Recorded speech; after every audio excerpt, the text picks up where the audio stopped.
Welcome to Minds Worth Meeting. I'm Whitney Jennings. And I'm Justin Lewis. We welcome a remarkable guest for this episode, Holocaust survivor and author of the New York Times bestseller, The Daughter of Auschwitz, Tova Friedman.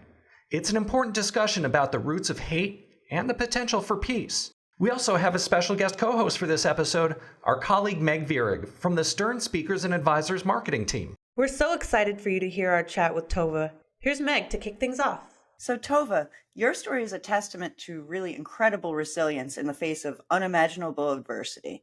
You've been telling your story to various audiences for years. What made you decide that now is the time to write your memoir, or then was the time to write your memoir, The Daughter of Auschwitz? I always wanted to do it, but I just didn't have the tenacity. I didn't have the time.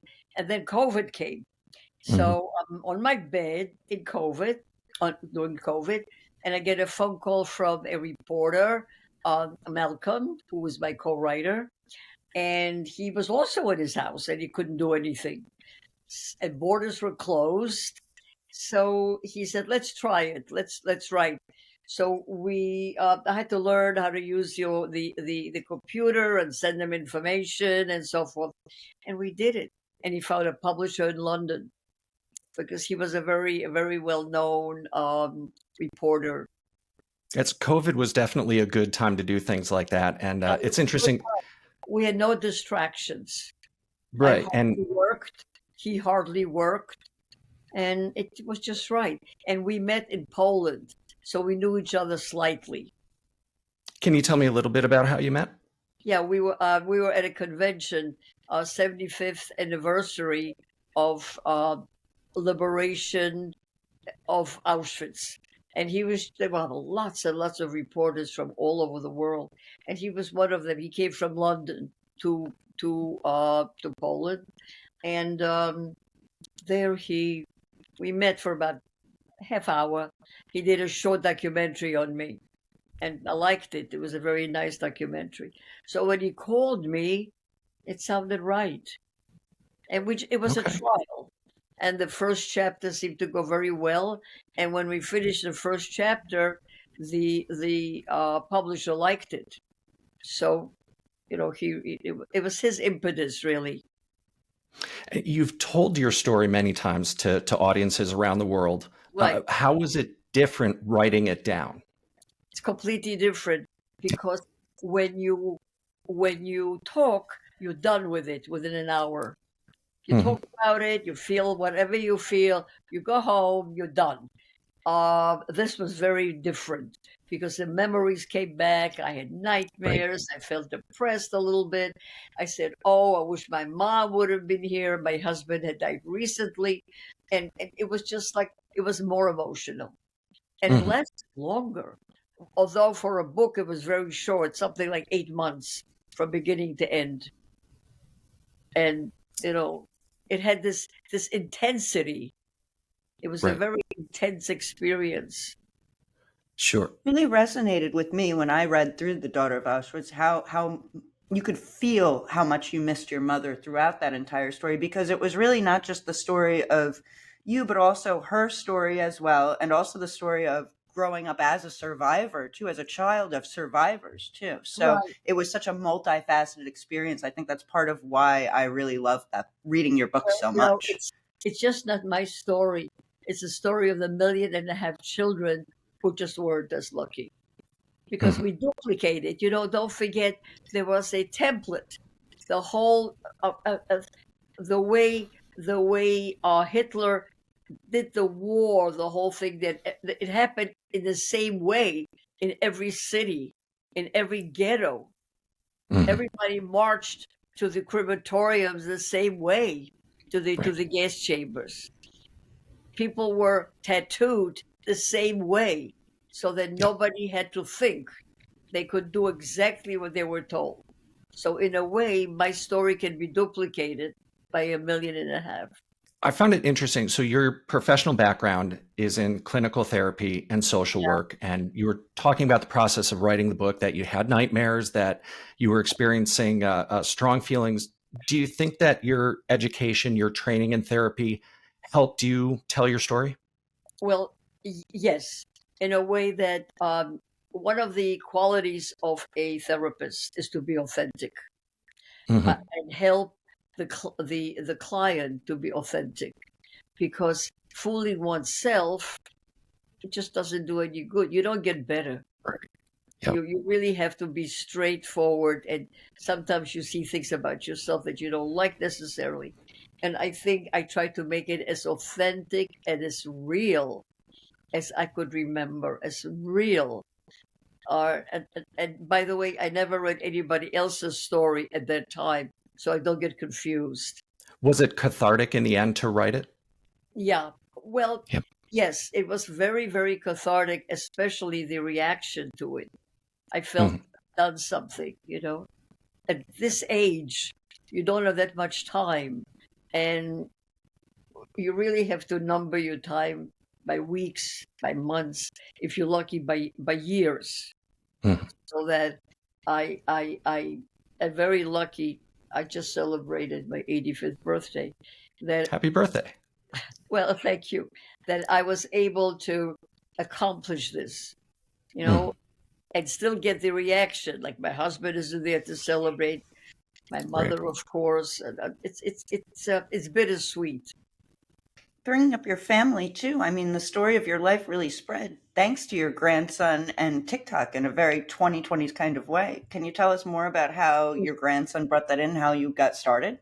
Well, one of the things that the background is that my children and grandchildren know about my experience from the time they were tiny. When they first asked me what the number is about, I was authentic like my mother was. I told them only what they could understand. And as they get older, they get to know more and more. So my grandson grew up in the atmosphere of understanding and knowing and so forth. And then he absolutely loves TikTok and the that, and he's a teenager. So he said to me very casually, Safta, that's Hebrew for grandma, do you have 2 minutes? Just talk a little bit about yourself in 2 minutes. I said, oh, I have 2 minutes.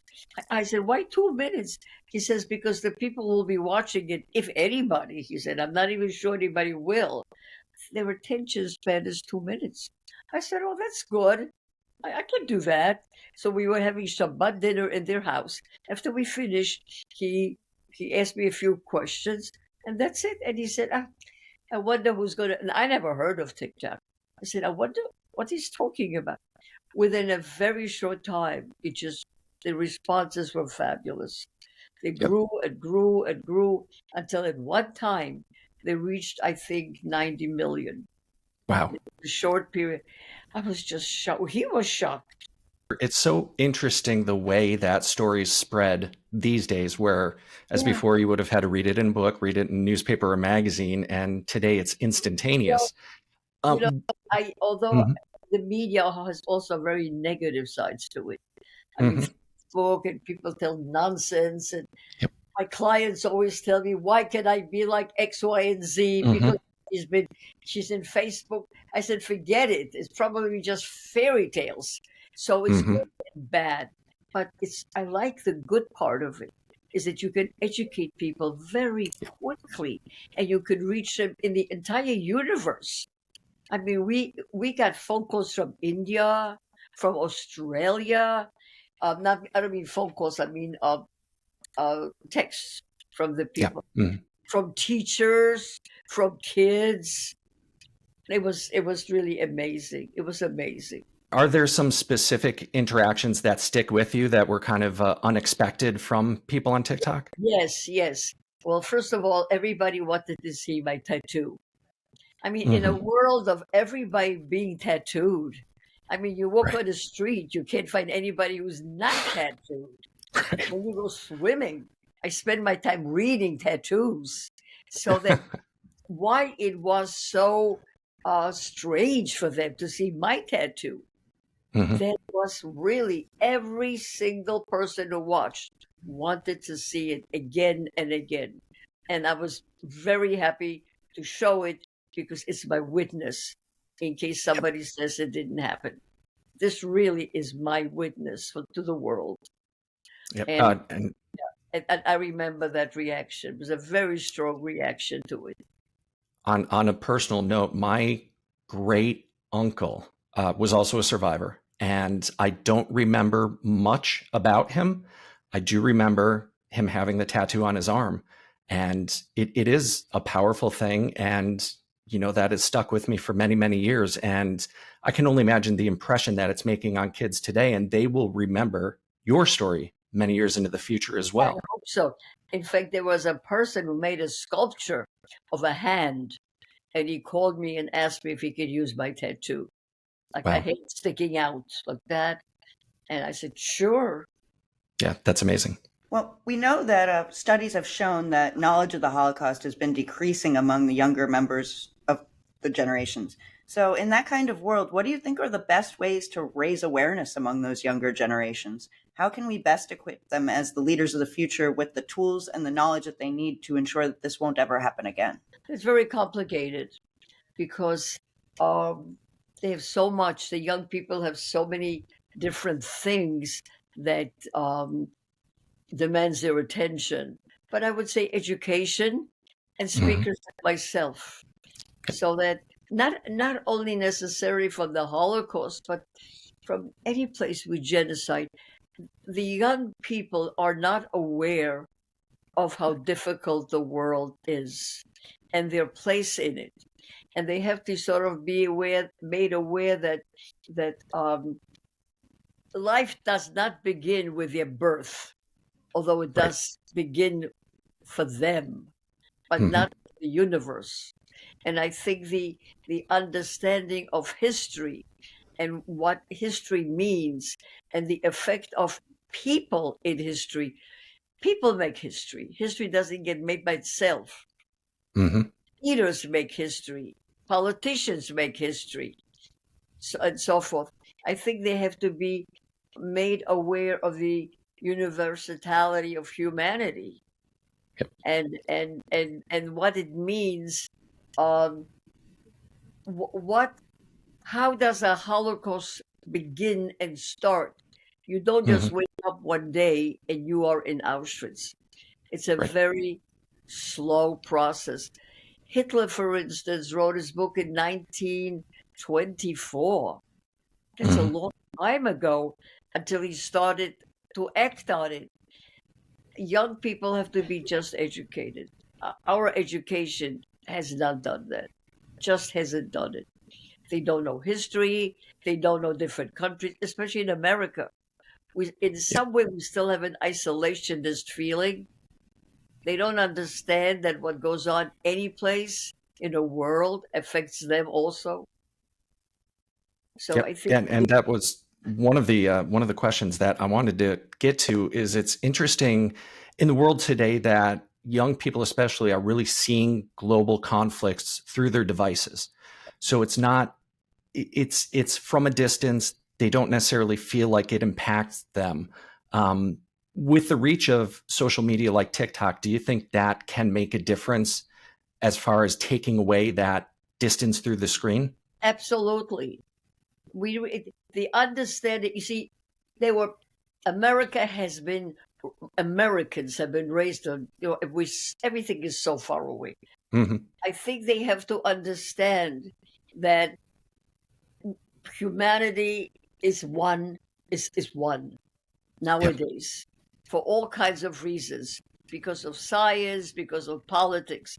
And I think that maybe that will make them feel closer. And again, education, understanding other people. It's the young people don't have enough contact with foreigners. Like in Europe, they do. In Europe, people speak 5 or 6 languages because the borders are so close. People go back and forth. So a German child can understand a French child because he's been to Paris with his parents even on a weekend. Do you know what I mean? We don't have any of this.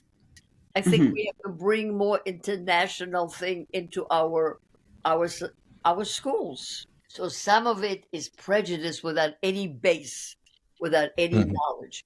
It's a copycat. Yeah. You know, Going back to that engagement, I'm interested in that. How did it go while you were giving the talk, and what kind of reactions and responses did you get afterward? where? At the college that you were just talking about, where Oh, yes. Uh, well, it was on Zoom, so it was very hard. Mhm. Um, I asked, "Is there any Jews here?" And just and one kid got up and he said, "I think my grandmother was Jewish." So Okay. I said, "Really?" He said, "Yes." And I feel very bad about this demonstration. Well, don't forget, those who demonstrated were not on Zoom. It was the rest of the Sure. school. Right. So they were glad that I was talking. They were very responsive. Yep. And I find, which is a wonderful thing for me, that every place I go and talk, I get exceptionally positive. I mean, I wish somebody would take me on and yell at me and say something anti-Semitic, so I can have a discussion and say, "Why do you feel like that?" Sure. Nobody. Mm. Everybody acts like I've been across the country, and I get the best responses. But it's very disturbing what I read. I mean, I want to tell you, some of these things keep me up at night because they remind me of the Second World War. Yeah. And I think so much of the disconnect these days is people don't listen to each other. I have a very good friend. We come from very different ideologies, and we're able to have a conversation and ask each other, why do you think this way? I'm not trying to change his mind. He's not trying to change my mind, but we can have that conversation without getting angry. We can build But those bridges of understanding. that's unusual. In my experience, people still don't talk to each other. If Right. you voted the wrong way, it's politics, and that Right. and it's finished already. It was years ago. They still will not go to dinner together Right. because one voted for Trump and the other did not, and it's still an issue. So can you imagine? So now they found Jews. It's like you go from. It's like the hatred is there. We just have to find the scapegoat. And we've always been scapegoats. And especially now with the war in Israel, they combined Jews and Israelis. That's the latest anti-Semitism. It's against Israel. Very, very disconcerting. At least what are we going to do in this world? I hope I always say, I want to live long enough Mm. just to see a little bit of peace. Yeah. That's all I want. Yeah. So And that, so I go to the temple. I say, you know what? Give me a few years. Maybe this will be sorted out. right. And that goes in perfectly into another question I wanted to ask. So if you could sit down with global leaders, if you are at the United Nations, you're the only person speaking, all the global leaders are there. What are one or two key takeaways you would want them to bring back with them? Not a politician. And I spoke at the UN in New York City. There were 30 ambassadors from different countries. And I said that each one's responsibility is to fight the hatred. It doesn't matter against whom. Yeah. Right now is anti-Semitism. It could be anti-Islamism.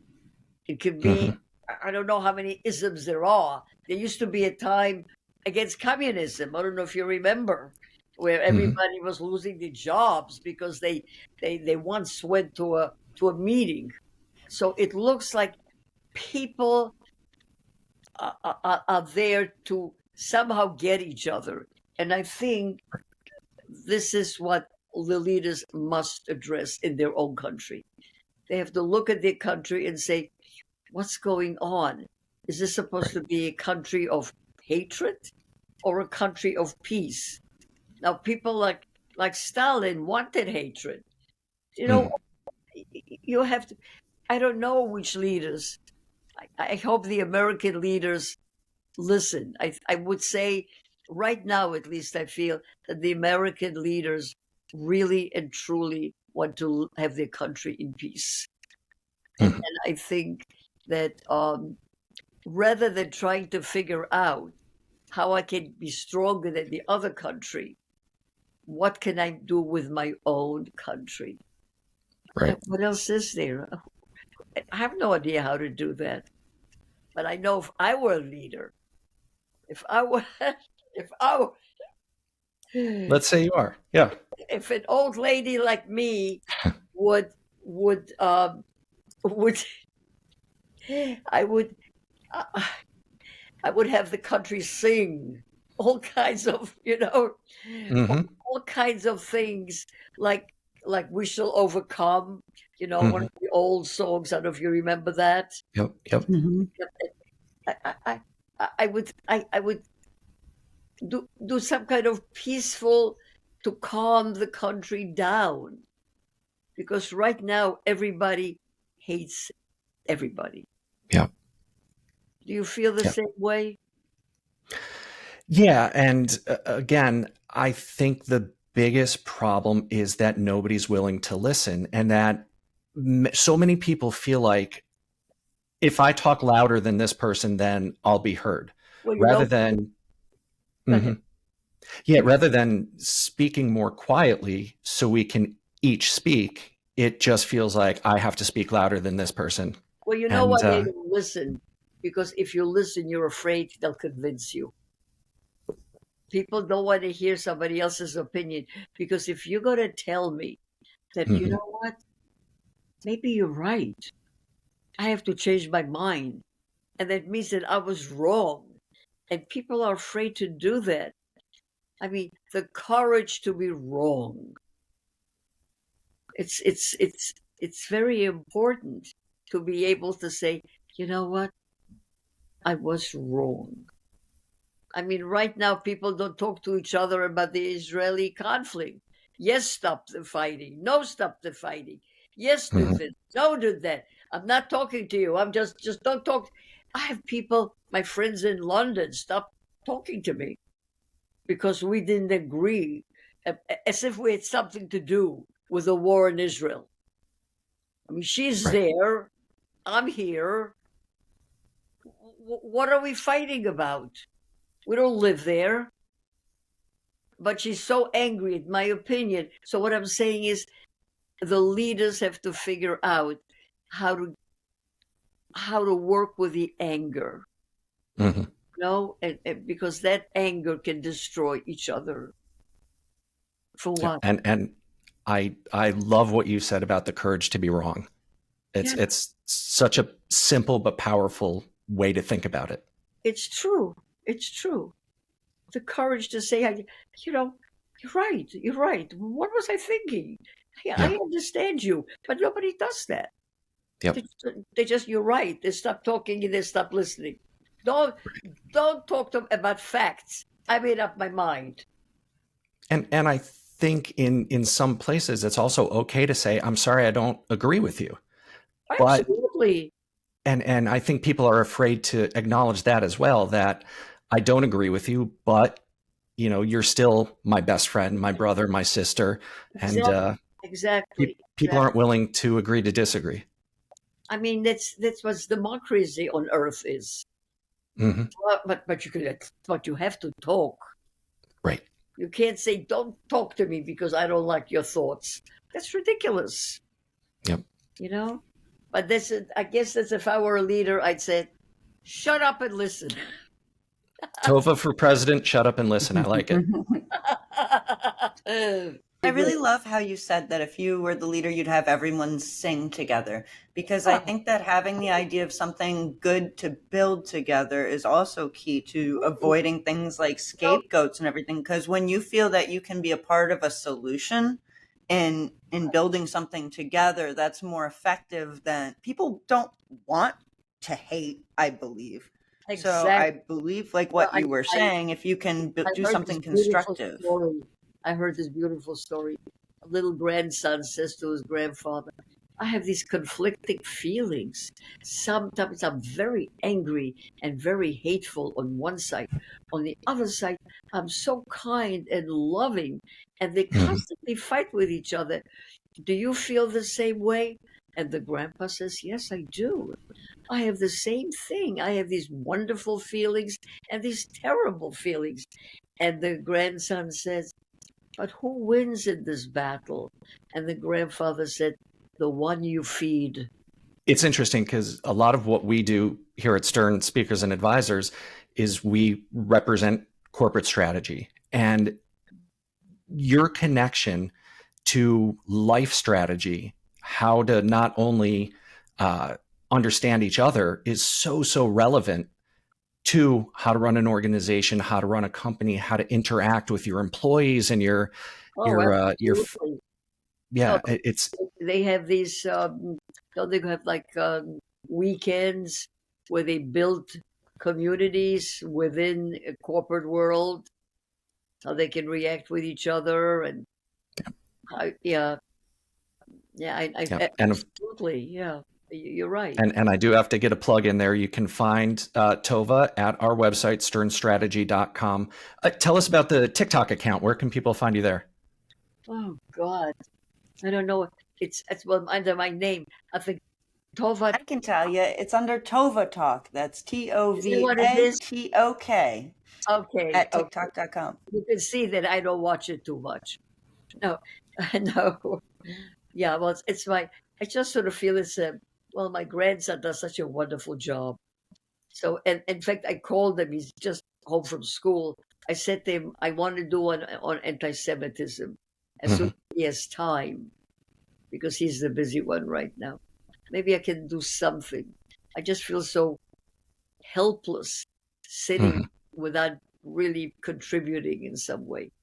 I think you're contributing so much. And one of the special things about technology today is that this lasts forever. Yes. I mentioned too before, I was in broadcasting for a very long time. And one of the things that I really took to heart is when you put something out into the world, when you record something, it lasts forever, whether it's radio signals on Earth, whether it's data on the internet. Yeah. Your words, whether you recorded them yesterday or a year ago, it stays, and it stays with people. Yeah, I really hope so. That's somebody says to me, "You're 85 years old. Don't you ever say no to something?" I said, "Nope." Now I have never refused to talk Yep. in all the years traveling, and my daughter says, "You know that Thailand is 25 hours each way." I said, "I'll take Tylenol PM. I'll sleep through it." I don't know. That's amazing. It's you must be having such amazing experiences. I am. I do. I just came out with another book. It's finished. For children. For Okay. children. For 12 to 16. And it's going to be same name, Daughter of Auschwitz, but completely different parts, and made with pictures. It's going to be it's going to be, and it's a wonderful thing. It's going to be translated into German. So the Okay. children are going to learn in their language what really happened. Yep. You heard it here first, everybody. Do you have a general date when that should be coming out? They said they're going to start the advertisement on January, February already, Great. and they'll be July, August. It'll Okay. come out. Great. It's Yeah. exciting, Yeah. That's such a special thing for you to be spreading your message like that. Tova, I thank you so much for your time today. Very much for having. Again, yeah, your message is so important, and the way you spread your message is so unique and relevant today that I just think it's very Thank important what you're doing.